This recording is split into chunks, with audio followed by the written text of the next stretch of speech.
A paz do Senhor, meus queridos, tudo bem com você? Seja muito bem-vindo, você que já nos acompanha ou você que está chegando agora ao nosso canal EBD, Palavra de Vida para você. Nesta oportunidade, estaremos estudando aqui a lição de número 8 da revista que tem como tema A Igreja em Jerusalém, Doutrina, Comunhão e Fé. A base para o crescimento da igreja em meio às perseguições. Lembrando que esta revista faz parte aqui da classe dos adultos da nossa escola bíblica dominical. As 7 lições anteriores estão postadas aqui no nosso canal, numa playlist chamada A Igreja em Jerusalém. Então, para esta lição de número 8, nós estaremos estudando o seguinte tema: uma igreja que enfrenta os seus problemas. Amém? Nós temos como texto áureo para a lição de hoje Atos dos Apóstolos, capítulo 6, no versículo de número 3, que diz assim: Escolhei, pois, irmãos, dentre vós 7 varões de boa reputação, cheios do Espírito Santo e de sabedoria, aos quais constituamos sobre este importante negócio. Nós estaremos estudando este versículo aqui com mais afinco, durante a nossa lição de hoje. Também temos como verdade prática: uma igreja cheia da sabedoria do Espírito age sabiamente para resolver conflitos de relacionamentos. Amém? Nós temos como leitura bíblica em classe para a lição de hoje Atos dos Apóstolos, capítulo 6, do versículo 1 ao versículo de número 7. Diz assim o versículo de número 1: Ora, naqueles dias, crescendo o número dos discípulos, houve uma murmuração dos gregos contra os hebreus, porque as suas viúvas eram desprezadas no ministério cotidiano. Verso de número 2: E os 12, convocando a multidão dos discípulos, disseram: Não é razoável que nós deixemos a palavra de Deus e sirvamos às mesas. Verso de número 3 diz assim: Escolhei, pois, irmãos dentre vós, que é o nosso texto áureo, 7 varões de boa reputação, cheios do Espírito Santo e de sabedoria, aos quais constituamos sobre este importante negócio. Mas nós perseveraremos na oração e no ministério da palavra. Nós estaremos estudando na lição de hoje que não há contradição entre o ministério de oração e o ministério da palavra. O verso de número 5 vem dizendo assim: E este parecer contentou a toda a multidão, e elegeram Estevão, homem cheio de fé e do Espírito Santo, e Filipe, e Prócoro, e Nicanor, e Timão, e Parmenas, e Nicolau, prosélito de Antioquia, e os apresentaram ante os apóstolos, e estes, orando, lhes impuseram as mãos. O verso de número 7 vem dizendo: E crescia a palavra de Deus, e em Jerusalém se multiplicava muito o número dos discípulos, e grande parte dos sacerdotes obedecia à fé. Amém? Nós temos 3 objetivos para estarmos estudando na lição de hoje. O primeiro,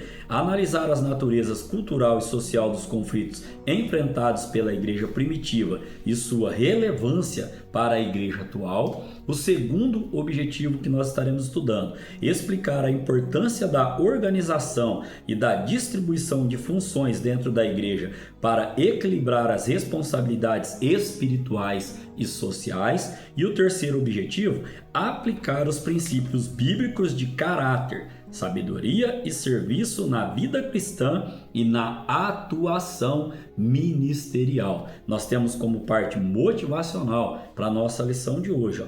Assim como a igreja primitiva enfrentou conflitos culturais e sociais, que nós estaremos estudando no decorrer da aula, também enfrentamos desafios que exigem sabedoria e serviço. E a palavra do Senhor vai dizer, que aquele que quer sabedoria, peça a Deus, que dá sabedoria e não lança nada em rosto. Sabedoria para quê? Para que possamos estar resolvendo problemas que podem surgir durante a nossa caminhada cristã. Nós temos como parte de introdução para a nossa lição de hoje.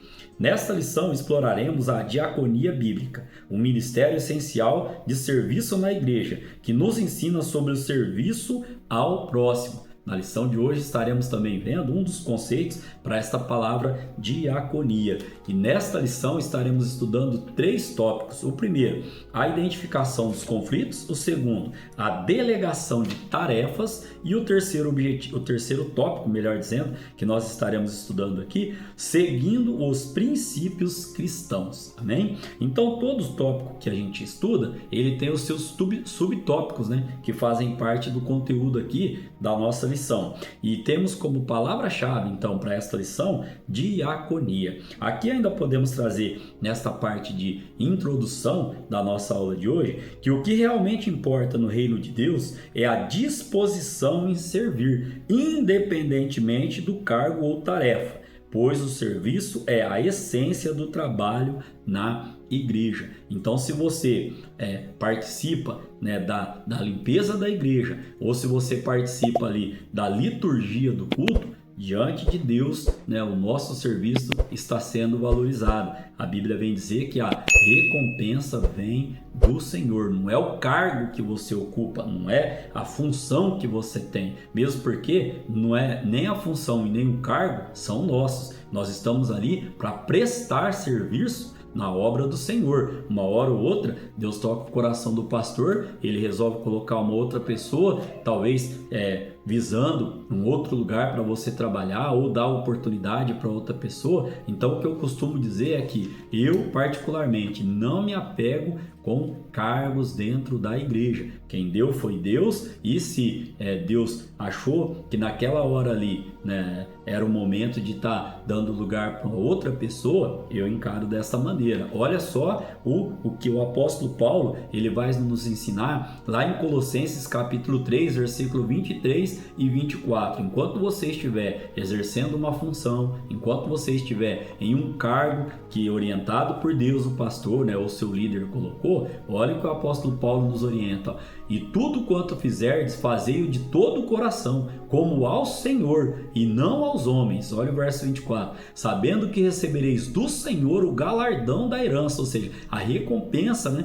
Porque a Cristo o Senhor servis. Então, nós não fazemos para o homem, fazemos para ajudar, né, o próximo, mas nós fazemos para Deus, né? Então, aqui caminhando para o tópico de número 1 na nossa lição de hoje, a identificação dos conflitos. Primeiro subtópico, conflito de natureza cultural. Assim como nós vemos lá na nossa leitura bíblica em classe, em Atos dos Apóstolos, capítulo 6, no versículo 1, a parte A, ora, naqueles dias, crescendo o número dos discípulos, houve uma murmuração dos gregos contra os hebreus. Vamos entender esse conceito.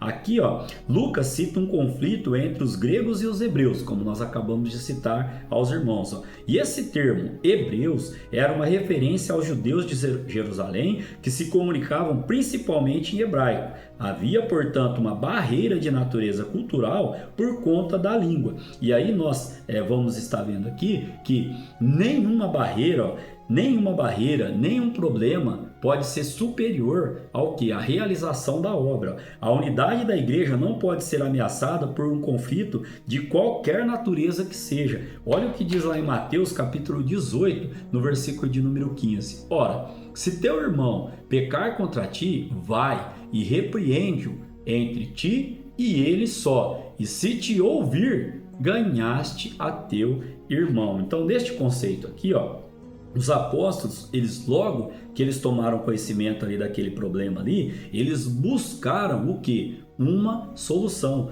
né? Nós entendemos, irmãos, que os problemas, eles irão surgir, né? Na minha vida cotidiana, na minha vida aí, tanto individual quanto no coletivo, seja na área que a gente tiver. Só que o que a gente tem que fazer? Buscar em Deus a direção para solucionar este problema, e não dizer, como dizem alguns por aí, né, empurrar com a barriga ou colocar embaixo do tapete. De maneira nenhuma. Nós temos que procurar o quê? Procurar em Deus a solução para este problema. Olha o que Jesus Cristo nos ensina, né? Acabei de ler aqui aos irmãos em Mateus capítulo 18, no verso de número 15. Ora, se teu irmão pecar contra ti, vai e repreende-o. E a retórica também é verdadeira. Às vezes, né, nós sabemos que nós estamos errados em alguma questão, vá lá, peça perdão para seu irmão, né? Olha, errei aqui, né? E vim aqui humildemente pedir perdão, né? Não garanto para você que isso não vai acontecer de novo, mas vou me esforçar em Cristo para que não se repita. E olha só o subtópico de número 2. Então, se havia ali um conflito de natureza cultural, agora nós vamos ver que também havia o que? Um conflito de natureza o que? Social, ali no convívio social deles.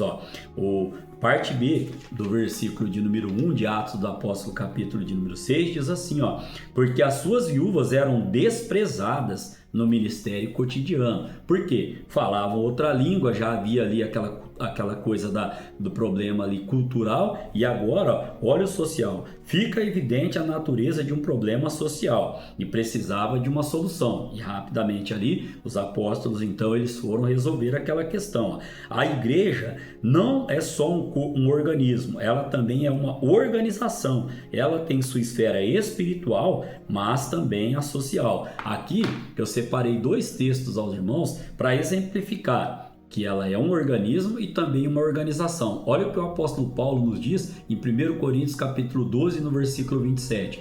Ora, vós sois o corpo de Cristo, organismo vivo, e os seus membros em particular. E lá em Atos dos Apóstolos, capítulo 15, do versículo 1 ao versículo de número 6, nós vamos ver que a igreja também é uma organização. Então, alguns que tinham descido da Judéia ensinavam assim os irmãos: se não vos circuncidares conforme o uso de Moisés, não podeis salvar-vos. Tendo tido Paulo e Barnabé não pequena discussão e contenda contra eles, resolveu-se que Paulo e Barnabé e alguns outros dentre eles subissem a Jerusalém, aos apóstolos e aos anciãos, sobre aquela questão. E eles, sendo acompanhados pela igreja, passavam pela Fenícia e por Samaria, contando a conversão dos gentios, e davam grande alegria a todos os irmãos. E quando chegaram a Jerusalém, foram recebidos pela igreja e pelos apóstolos e anciãos, e lhes anunciaram quão grande coisa Deus tinha feito com eles. Alguns, porém, da seita dos fariseus, que tinham crido, se levantaram dizendo que era mister circuncidá-los e mandar-lhes que guardassem a lei de Moisés. Congregaram-se, pois, os apóstolos e os anciãos para considerar esse assunto. Então eles se congregaram, eles se reuniram como organização ali para tratar deste assunto, amém? Então, nós vamos ver agora no tópico de número 3, uma outra questão. Nós já falamos sobre o conflito da natureza cultural, falamos sobre o conflito da natureza social, e agora cabe uma pergunta no subtópico de número 3. Qual é a prioridade? Aqui, irmãos, é muito comum a ideia de que o cristão deve cuidar apenas da esfera espiritual e negligenciar a social. Isso é um ato antibíblico. A Bíblia não nos ensina desta maneira, de privilegiar a primeira, o espiritual, e abandonar a social. Muito pelo contrário. Aqui eu também tenho algumas referências bíblicas para compartilhar com os irmãos. Mas ainda, negligenciar os mais necessitados é um dos pecados denunciados tanto no Antigo Testamento quanto no Novo Testamento. Não podemos ignorar a situação social dos menos favorecidos e pensar que dessa forma estamos adorando a Deus em espírito e em verdade, como a palavra do Senhor nos ensina. Olha lá no Antigo Testamento, Isaías, capítulo de número 58, versículos 6 e 7. Porventura, não é este o jejum que escolhi? Que soltes as ligaduras da impiedade, que desfaças as ataduras do jugo, e que deixes livres os oprimidos, e despedaces todo o jugo? E ainda o profeta Isaías ele vem falando no verso 7, porventura, não é também que repartas o teu pão com o faminto? Olha só, e ainda vem trazendo aqui ainda, e recolhas em casa os pobres abandonados? E quando vires o nu, o cubras e não te esconda da tua carne? Aqui o profeta, nos trazendo o quê? Uma nossa reflexão em fazer o quê? O social também. E lá no Novo Testamento, para trazer uma referência do Antigo e do Novo, olha o que diz Mateus capítulo 25, do verso 35 ao verso de número 38. Porque tive fome e me destes de comer, tive sede e me deste de beber, era estrangeiro e hospedaste-me. Olha só, estava nu e vestiste-me, adoeci e visitaste-me, estive na prisão e foste me ver. Verso 37. Então os justos lhe responderão dizendo: Senhor, quando te vimos com fome e te demos de comer, ou com sede e te demos de beber? E ali, no verso 38, e quando te vimos estrangeiro e te hospedamos, ou nu te vestimos, né? E aí o texto ele continua com a explicação do nosso Senhor e Salvador Jesus Cristo, né? Ele vem dizendo ali, toda vez, né? Minhas palavras, toda vez que vocês viram alguém passando essa necessidade e não ajudaram socialmente, né? Entre aspas aqui, vocês deixaram de fazer o quê? De me atender, de me ajudar. Os irmãos podem estar continuando ali no capítulo 25, né, a partir do verso 38, que traz toda essa explicação que trouxe aqui bem sucinta aos irmãos. Então nós temos aqui como resumo para este primeiro tópico: a igreja primitiva enfrentou desafios internos que exigiram sabedoria para manter a unidade, amém? Vamos caminhar agora para o tópico de número 2, e no tópico de número 2 nós estaremos estudando a delegação de tarefas, ou seja, assim como dentro da nossa casa, cada um de nós temos a nossa responsabilidade, o marido tem a responsabilidade dele, a esposa tem a dela, os filhos, cada um tem a sua responsabilidade, assim é na igreja, a organização de tarefa. O primeiro subtópico, o ministério da oração e da palavra. Lembra que eu disse aos irmãos, uma coisa não contradiz a outra. Olha aí, Cuidar dos mais necessitados era uma missão urgente da igreja, mas os ministérios da oração e pregação da palavra de Deus também o eram, como nós lemos lá em Atos capítulo 6, no versículo de número 4. Mas nós perseveraremos na oração e no ministério da palavra. Tanto a parte social como a devocional e evangelística fazem parte de uma única missão da igreja. Lá em Isaías capítulo 66, no versículo de número 2, a palavra do Senhor vem dizendo: porque a minha mão fez todas estas coisas, e assim todas elas foram feitas, diz o Senhor.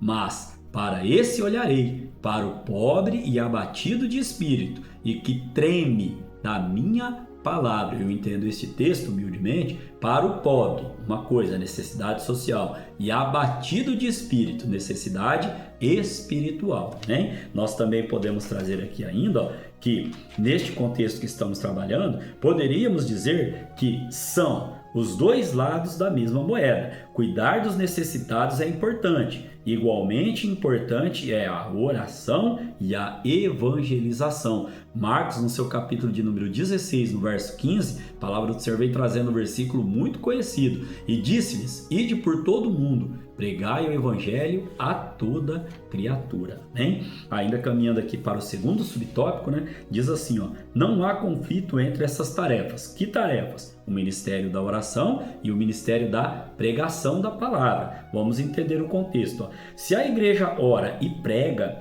mas não cuida dos necessitados, ela falha em sua missão. Ainda podemos trazer que, da mesma forma, se a igreja se torna apenas um centro social, negligenciando a oração e a pregação, ela perde a sua essência e deixa de ser uma igreja de Cristo. E por isso também falha em sua missão. Eu aprendo aqui que ambas andam juntas. Podemos trazer aqui uma explicação de minha parte, dizendo: a igreja tem duas pernas, a perna espiritual e a perna social. Eu não posso cuidar só da espiritual e negligenciar a social. E eu também não posso cuidar só da social e o que? Abandonar a oração e a pregação. E neste contexto aqui, não há contradição entre essas duas missões, melhor dizendo, que Jesus Cristo deixou para a sua igreja. E no terceiro subtópico nós vamos falar sobre o servir, o que significa, a diaconia.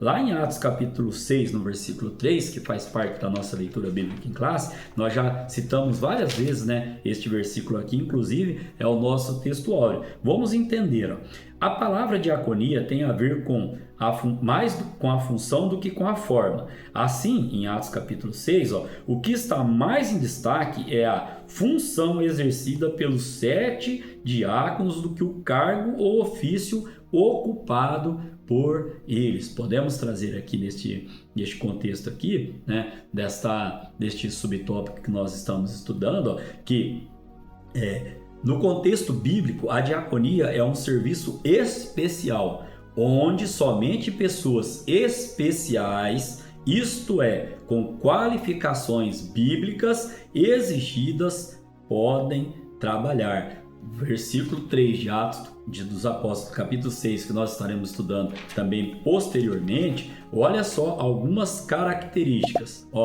Boa reputação, cheio do Espírito Santo, cheio de sabedoria, aos quais constituamos sobre este importante negócio. Atenção para importante negócio. E olha o que diz o resumo deste tópico de número 2. Os apóstolos instituíram diáconos para equilibrar o ministério da pregação da palavra, da oração e do serviço social, né? Então nós vemos na igreja o que? O corpo diaconal servindo na obra do Senhor. O tópico de número 3, nós estaremos dando uma esmiuçada neste conteúdo aqui sobre a parte de servir. Vem dizendo assim, seguindo os princípios cristãos. Aqui, o primeiro subtópico, ele vem trazendo para a gente, privilegiando o caráter. E este ando deste verbo privilegiar, ele indica o quê? Um tempo gerúndio, onde a ação ela é contínua. Então, privilegiando, ou seja, nunca podemos parar, privilegiei, privilegiado, não, privilegiando, ou seja, sempre em ação. Nosso caráter tem que estar o quê? Em conforme com os moldes da palavra do Senhor, amém?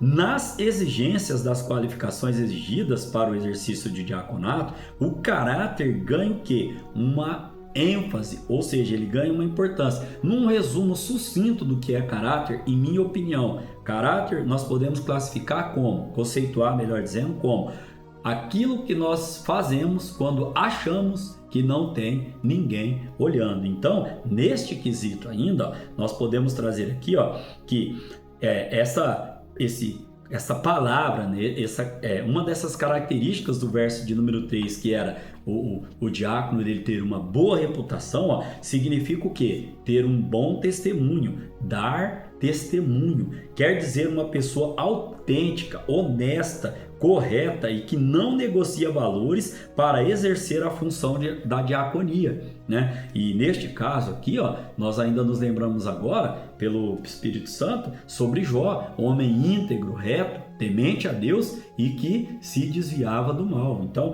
estas características têm que fazer parte do quê? Daquele que almeja o diaconato, daquele que almeja servir na casa do Senhor. E olha que o apóstolo Paulo ainda vem nos trazendo, né? Lá em 2 Timóteo, capítulo 2, no versículo de número 15. Procura apresentar-te a Deus aprovado, como obreiro que não tem do que se envergonhar e que maneja bem a palavra da verdade. Ainda neste conceito aqui, o que significava ali servir às mesas? Significava o quê? Que os diáconos era exigido ter o quê? Uma boa reputação, né? Como um obreiro pode andar de qualquer jeito, né, na rua, um exemplo, ou não ter testemunho nenhum, e depois ele está ali na porta da igreja recebendo o povo de Deus. Ou ainda, como pode estar servindo a Santa Ceia do Senhor, né, e está ali todo torto, né, diante do testemunho dele. Nesse contexto que estou trazendo aos irmãos. Então, nós vamos ver aqui que era exigido o quê? Boa reputação. E aí o autor da revista, ele deixa uma pergunta que me chamou muito a atenção para a nossa reflexão. Se o diácono, que é o primeiro cargo ali, né? Obreiro, diácono, depois presbítero, ele tem que ter todas essas características, o autor da revista nos pontua. Então, o que dizer dos pastores que cuidam de todo o rebanho? É uma pergunta reflexiva, uma pergunta para nós entrarmos em reflexão, né? Guardadas as devidas proporções. No segundo subtópico, exercitando os dons, outro verbo no gerúndio. O verbo no gerúndio é aquele que implica que a ação está sendo realizada continuamente. Estas pessoas encarregadas da diaconia da igreja, além da exigência de boa reputação, bom testemunho, bom caráter, deviam também ser o quê? Cheias do Espírito Santo de Deus e de sabedoria, como nós lemos lá em Atos capítulo 6, no versículo de número 3. Defender a boa ortodoxia, isto é, a doutrina correta, o ensino correto da palavra, era importante, né? Era também necessário que essas pessoas também fossem cheias do Espírito Santo e de sabedoria. E por quê, irmãos? Porque o autor da revista nos explica aqui, é possível uma pessoa ser ortodoxa, ou seja, ser ali os seus paradigmas todos ali, ser religiosa, eticamente irrepreensível, contudo, não ser quebrantada e nem possuir fervor espiritual. Da mesma forma, é possível uma pessoa exercitar os dons espirituais, contudo, não ter sabedoria nenhuma, né? E nós sabemos disso, nós conhecemos esta realidade, mas o que é importante para nós? Uma coisa não pode funcionar sem a outra, né? E aí o autor da revista vem nos trazendo aqui ainda, que o ideal de Deus é que o cristão viva corretamente, exercitando os dons espirituais com sabedoria no exercício da diaconia, hein? Eu quero trazer uma outra referência aqui aos irmãos, lá em Lucas, capítulo de número 4, no verso 18, para nós estarmos embasando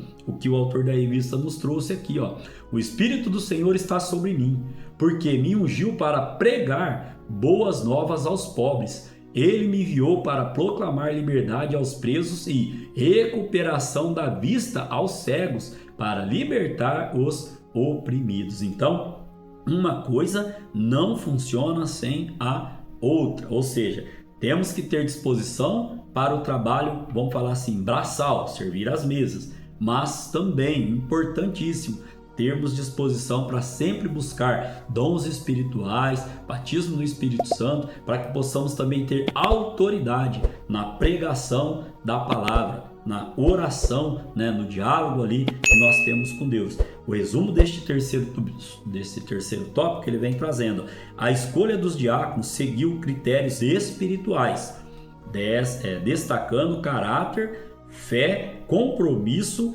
cristão e fervor espiritual, ou seja, é um pacote: ter caráter, ter fé, o que mais? Compromisso com as coisas de Deus e ter o que? Fervor espiritual. Caminhando aqui para a conclusão da nossa lição de hoje, nós temos, devemos nos dedicar tanto ao ministério da oração e da pregação, como também para a assistência aos mais necessitados. A igreja que cuida da alma também deve cuidar do corpo. Assim, a igreja cresce como igreja de Deus e o Senhor, nosso Salvador, ele é glorificado através da minha vida, através da sua vida, através da minha reputação, através da sua reputação, através do seu testemunho, através do meu testemunho. Muitas pessoas, gosto de frisar isso, elas nos têm, né, como exemplo, não por fala, mas sim por